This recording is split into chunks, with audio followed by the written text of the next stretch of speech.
Duty chart দেওয়ার পর থেকেই যখন দেখেছি মহালয়ার দিন আমার ডিউটি, সেদিন থেকেই আমি দিন গোনা শুরু করে দিয়েছিলাম যে কবে আসবে এই দিনটা। অনেক ভাগ্য করে আমি আজকের মতো একটা বিশেষ দিনে, এত মূল্যবান একটা দিনে আমি ডিউটি পেয়েছি।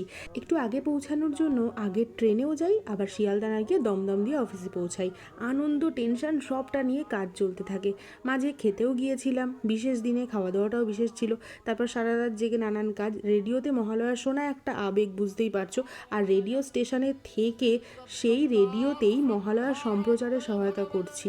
এটা যে আমাদের কাছে কতখানি হৃদয়স্পর্শী আশা করছি তোমরা ঠিক বুঝতে পারছো। সব ঠিকমতো চলছে কিনা রাতে একবার শোনা হয়, সেইটা শুনে গায়ে একদম কাঁটা দিচ্ছিল, তোমরা বিশ্বাস করবে। তারপরে ঘড়ির কাঁটায় যখন ঠিক 4টে, তখনই বেজে উঠলো সেই কণ্ঠস্বর আশ্বিনের শারদপ্রাতে। উফ, কি যে ভালো লাগা, কি বলবো। আমার সারা জীবনের মূল্যবান সম্পদ হয়ে থাকলো মহালয়াতে আমার প্রথম রেডিওতে ডিউটির অভিজ্ঞতা।